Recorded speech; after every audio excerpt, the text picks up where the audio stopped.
Another day, another conversation. I'm going to sit down with Muhammad. He is Muslim and he's part of the LGBT community. Stick around for this conversation. Thank you for having me. So you're a part of the LGBT community. You're Arab, you come from a Muslim family, and you grew up in Israel. Yeah. What have you seen unfold in the last 33 days that have affected you most online? Whoa. Horror? I've never seen anything like this before. I got a glimpse of what would happen if the leadership of the other side had the upper hand. Did it scare you? Oh, it terrified me.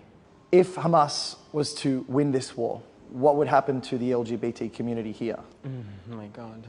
I don't want to imagine it even. Would you still exist as you do today if Hamas was in power?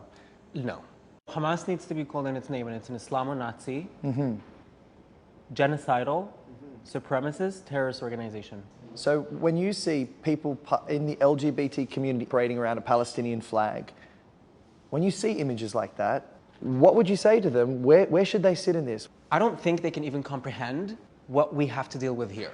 Being pro-Palestinian is not wrong. No. It's important. It's needed. Supporting the Palestinian people is needed. But you also need to realize that you cannot support a genocidal terrorist organization and say that you're supporting freedom. That it just doesn't work like that. I'm sorry, it doesn't work like that. If you don't know enough, shut the fuck up.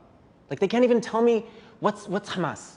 Like, what ideology does it represent? Like, why is it so hated in Arab countries now? Hamas doesn't want to liberate Palestine. Hamas doesn't want to liberate Palestinians. Hamas wants to liberate its own money, its own interests, its own self, its own leaders. They don't care about people.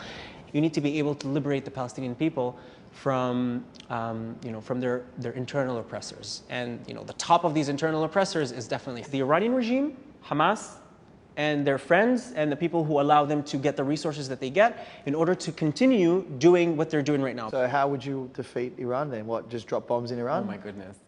Don't make me, don't make, I mean, listen, Iran has been actively jeopardizing my country's security for the last 40 years. It has been funding actively terror proxies that destabilize and hurt the citizens of my country. If I was the prime minister of this country, I would do everything necessary in order to stop that threat.